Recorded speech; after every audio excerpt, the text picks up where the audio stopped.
Olá pessoal, tudo certo? Estou aqui novamente agora para mais um vídeo sobre o Programa de Integridade e Compliance do Governo do Estado de Santa Catarina, específico para o concurso da CGE-SC.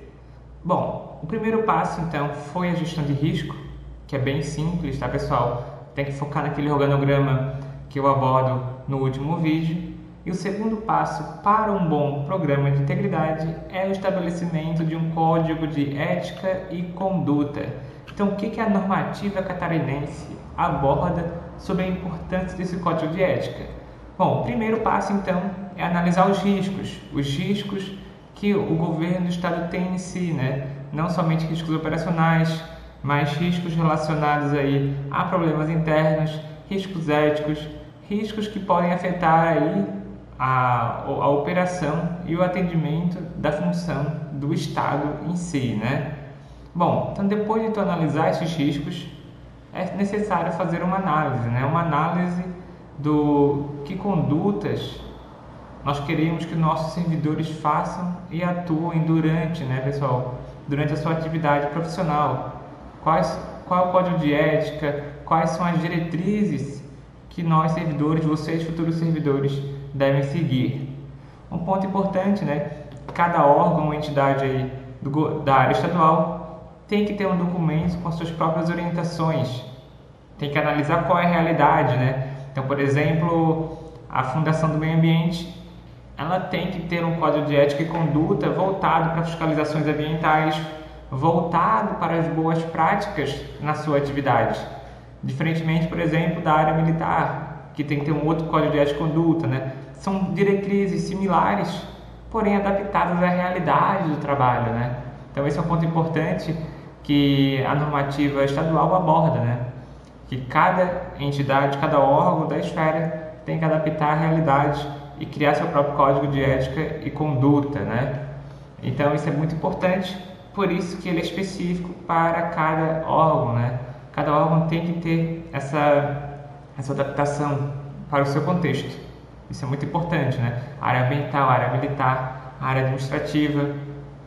Então, cada esfera, cada órgão vai ter aí, pode fazer suas próprias adaptações.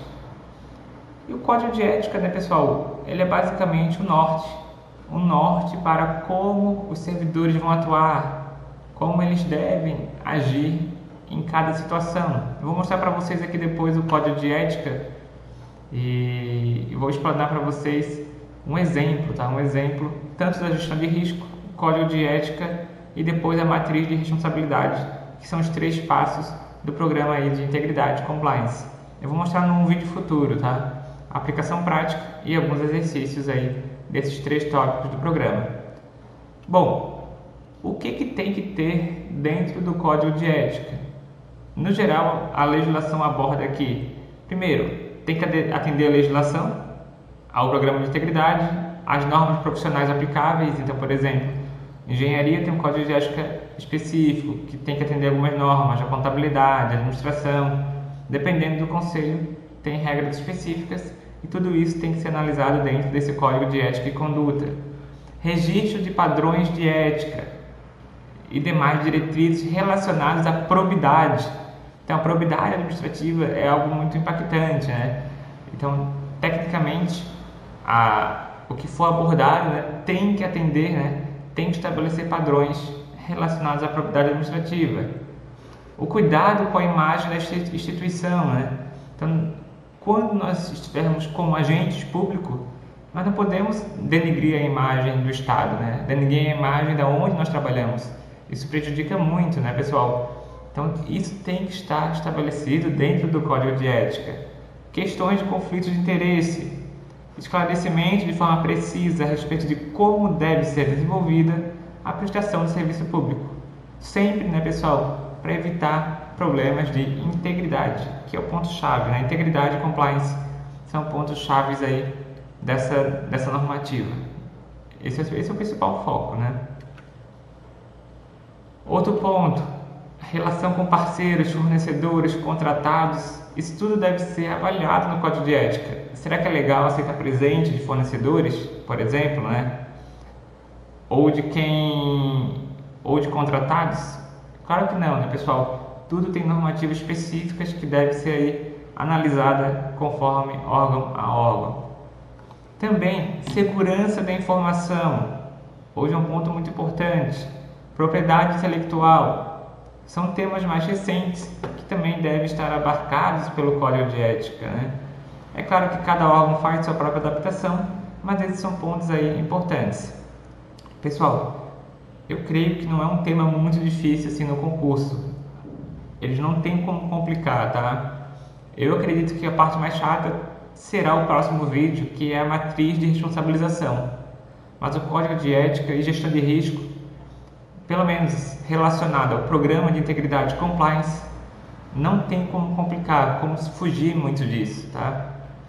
Então vocês podem ficar tranquilo que em relação ao risco, o ponto principal que vocês vão ter que focar vai ser no COSO e também o outro manual de risco que eu vou abordar futuramente aqui até a prova do dia 29 de janeiro, tá bom? Além disso, podem vir a ser importantes no Código de Ética assuntos como proteção ambiental, principalmente se for um órgão como, por exemplo, a Fundação do Meio Ambiente, saúde, segurança do trabalho, respeito, lavagem de dinheiro, fraudes, tudo isso pode ser abordado dentro do Código de Ética. E é claro que dentro dos princípios abordados pela normativa, aborda que o Código de Ética ele tem que ser imparcial, justo, né? Tem que ter justiça, ausência de preconceitos e ambiguidades. Algo bem padrão, né? Para o Código de Ética, imparcialidade, justiça e ausência de preconceitos e ambiguidades. Esse é um ponto importante aí de a gente registrar esses 3 pontos, tá bom? E além disso, né, pessoal, deve ser feito de uma forma simples, uma linguagem apropriada, né? Esse é um ponto-chave que também o decreto aborda. Linguagem apropriada, sem distinção e discriminação, refletir os princípios de cultura da organização, tá? De modo claro.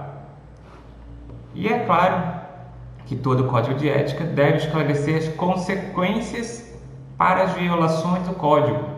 Tem que ter as consequências. O que vai acontecer se você não cumprir, né?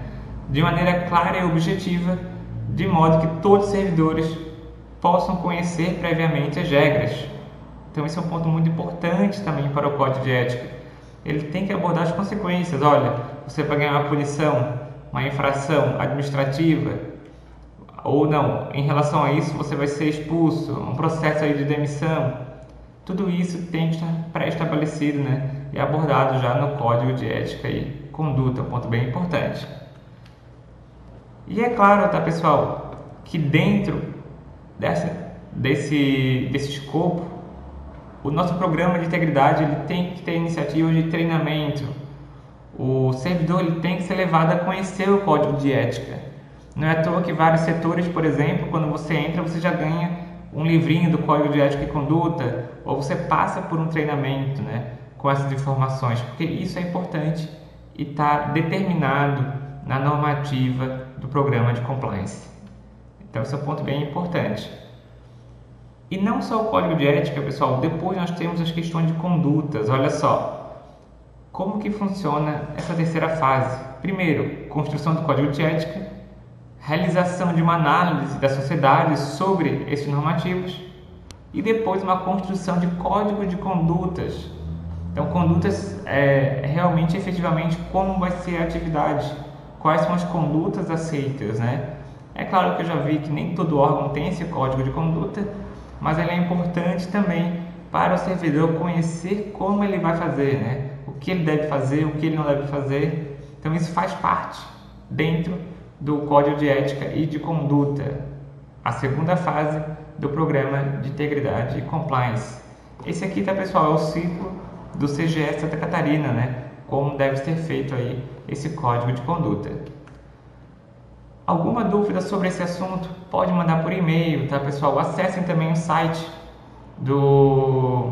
da Secretaria do Estado em relação ao nosso Programa de Integridade e Compliance.